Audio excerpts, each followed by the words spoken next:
Hello बच्चों, आप सभी का स्वागत है आपके अपने यूट्यूब चैनल सफल मैथ पर। मैं हूं उदय गुप्ता। आज हम लोग बात करेंगे गुणनखंड एवं गुणांक के बारे में। ठीक है, तो चलिए शुरुआत करते हैं। सबसे पहले जानते हैं गुणनखंड क्या होता है एवं किसी संख्या गुणनखंड कौन कौन सी संख्याएं होती है। इन सभी सवालों का जवाब आज हम इसी वीडियो में प्राप्त करेंगे। ठीक है, तो वीडियो को शुरू करने से पहले आप सभी से रिक्वेस्ट है कि जो भी मेरे चैनल पर नया है वो यदि चैनल को सब्सक्राइब नहीं किया तो सब्सक्राइब कर लेना। ठीक है, आगे भी आपको इसी तरह के मजेदार वीडियो मिलते रहेंगे। तो चलिए शुरुआत करते हैं। सबसे पहले जानते हैं गुणनखंड क्या होता है एवं किसी संख्या गुणनखंड कौन कौन सी संख्याएं होती है।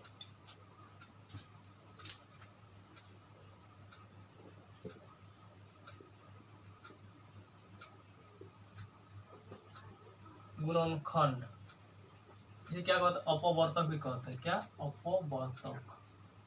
और इंग्लिश में फैक्टर कहते हैं। क्या? फैक्टर।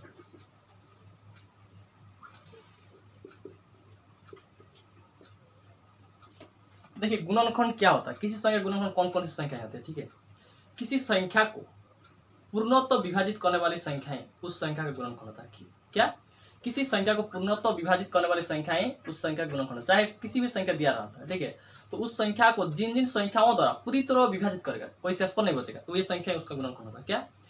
किसी संख्या जो भी दिया रहता है, ठीक है, उसको जिन जिन संख्याओं द्वारा पूरी तरह विभाजित करेगा, ठीक है, पूरी तरह विभाजित होगा, पूरी तरह भाग लगेगा, तो ये उसका गुणनखंड होगा। तो देखिए उदाहरण के तौर पर 4 लेते हैं। 4 का गुणनखंड क्या होगा? देखिए 4 को जिन जिन संख्याओं द्वारा पूरी तरह विभाजित करेगा वो ये उसका गुणनखंड होगा। ठीक है, तो 1 से तो डिवाइड होगा, 1 4 4 होता है।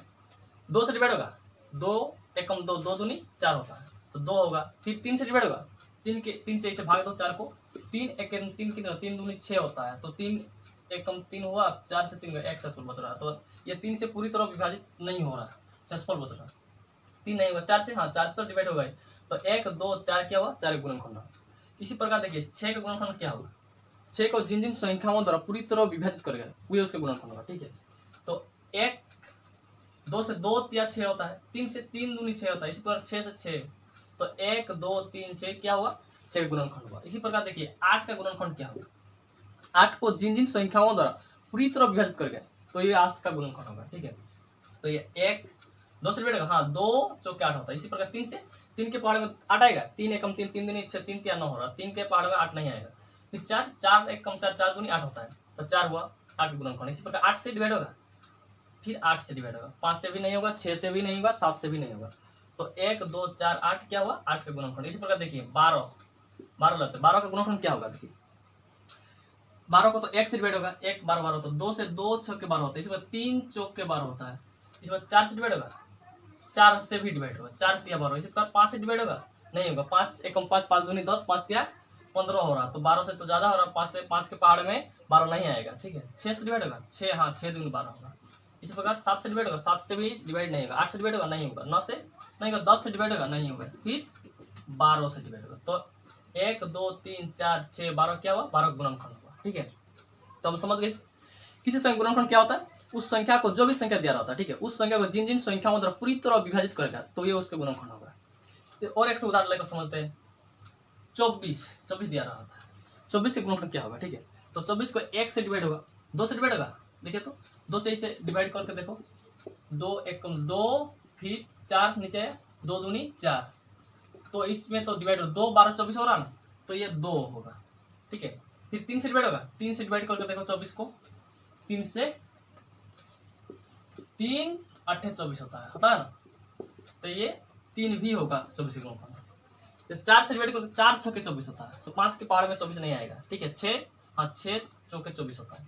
7 से डिवाइड होगा, नहीं होगा, 7 के पहाड़ में 24 नहीं आता है। ठीक है, 8 से डिवाइड होगा, हाँ 8 के 24 होता है ना, फिर 9 से डिवाइड होगा, 9 के टेबल में भी 24 नहीं आएगा, 10 से नहीं होगा, 11 से नहीं होगा, 12 12 दूनी 24 होता है, फिर 24, तो 1 2 3 4 6 8 12 24 क्या हुआ? 24 के गुणनखंड हुआ। ठीक है, तो हम समझ गए किसी संख्या गुणनखंड क्या होता है? जो भी संख्या दिया रहता है उस संख्या को जिन जिन संख्याओं द्वारा पूरी तरह विभाजित करेगा तो ये उसका गुणनखंड होगा। ठीक है, क्या?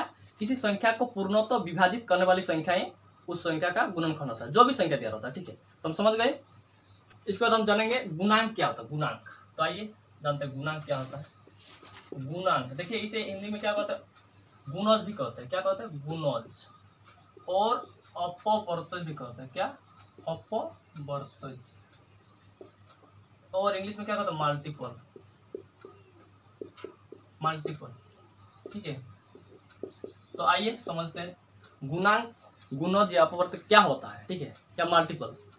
तो देखिए गुणनखंड तब समझिए गुणनखंड क्या होता है, किसी संख्या को पूर्णतः विभाजित करने वाली संख्याएं उसका गुणनखंड होता है, ठीक है। फिर ये उल्टा, ठीक है, कैसे उल्टा, किसी संख्या को विभाजित करने वाली नहीं, किसी संख्या से विभाजित होने वाली संख्या, ठीक है, क्या, किसी संख्या से विभाजित होने वाली संख्याएं उस संख्या का गुणनखंड होता है। जो भी संख्या दिया रहता है, जैसे यहाँ 2 दिया रहा, 2 दिया है, तो 2 का गुणांक क्या होगा, ठीक है, तो 2 से जिन जिन संख्याओं को पूरी तरह विभाजित करेंगे, ठीक है, 2 से विभाजित होगा, 2 से हम जिन जिन संख्याओं को भाग करेंगे वो ये पूरी तरह विभाजित होगा, तो ये उसका 2 का क्या होगा, गुणांक होगा, ठीक है। तो 2 से 2 डिवाइड हो, 2 से हम 2 को डिवाइड करेंगे तो कितना, 2 एकम 2 होगा, तो 2 से 2 डिवाइड होगा 2 हुआ 2 का गुणांक। इसी प्रकार 4 3 होगा, 3 को डिवाइड करते हैं, 2 एकम 2, 2 दूनी कितना 4 हो रहा, तो एक्स बोला, तो 3 2 का गुणांक नहीं होगा, ठीक है।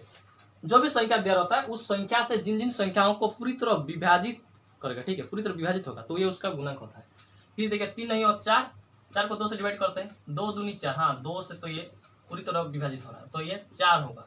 इसके बाद 5 होगा, देखिए तो 5 2 का गुणांक, 2 से डिवाइड कीजिए, 2 एकम तो 2 दूनी 4, 2 तिया 6 हो रहा, तो 2 दूनी 4, 5 से 4 घटा, एक सक्सेसफुल बच रहा है ना, तो ये 5 भी नहीं होगा, 6 देखो, 6 से 2 को डिवाइड करेंगे, 2 एकम तो 2 दूनी 4, 2 तिया 6, तो ये 6 जो 2 से पूरी तरह विभाजित हो रहा है, तो ये 6 होगा। इसी प्रकार 7 को डिवाइड करो तो 7 2 के टेबल में आएगा, नहीं आएगा, 8 होगा, 2 क्या 2 चौके 8 होता है, तो इसी पर आगे बढ़ता जाएगा, ठीक है। 8 के बाद क्या होगा, 10 होगा, 10 के बाद क्या होगा, 12 होगा, 12 के बाद क्या होगा, 14, 14 के बाद 16। तो हम समझ गए गुणांक क्या होता है इस संख्या का, जो भी संख्या दिया रहता है उस संख्या से जिन जिन संख्याओं को पूरी तरह विभाजित कर, पूरी तरह भाग लगेगा, तो ये उसका गुणांक होता है। देखिए यहाँ गुणांक हम देखते हैं, गुणांक हम जितना सारे निकालेंगे, ठीक है, उतना होगा, ठीक है, कोई इसका अंत नहीं होता है, ये आगे बढ़ता ही जाएगा। इसी प्रकार देखिए 3 क्या निकाला, 3 का गुणांक क्या होगा, 3 से जिन जिन संख्याओं को पूरी तरह विभाजित करें 3 द्वारा, तो 3 से डिवाइड होगा, 3 एकम 3, 3 दूनी 6 से डिवाइड होगा, 3 या 9 के डिवाइड होगा, 3 चौके 12 से डिवाइड होगा, इसी पर 15 से, इसी पर आगे बढ़ता जाएगा, ठीक है। इसे कोई अंत बिंदु नहीं है, ये आगे बढ़ता है, जितना हम निकालेंगे उतना निकाल सकते हैं, ठीक है। तो देखिए गुणांक क्या होता है, किसी संख्या को क्या, किसी संख्या से पूर्णतः विभाजित होने वाली संख्या है उसका गुणांक होता है। तो हम इसे और भी सरल परिभाषा में कह सकते हैं क्या, जब किसी संख्या को प्राकृतिक संख्या, नेचुरल नंबर जानते हो ना, 1 2 3 4 5 6 इसी प्रकार नेचुरल नंबर होता है, 1 से शुरुआत होता है, ठीक है। जब किसी संख्या को प्राकृतिक संख्या 1 2 3 4 5 6 इसी प्रकार संख्या से गुणा करने पर जो गुणनफल प्राप्त होगा वो उसका गुणांक होता है, ठीक है। ये गुणज होता है या अपवर्तित होता है। क्या, जब किसी संख्या को 1 2 3 4 5 6 7 8 से गुणा करने पर जो संख्या प्राप्त होगा वो उसका गुणांक होता है, ठीक है।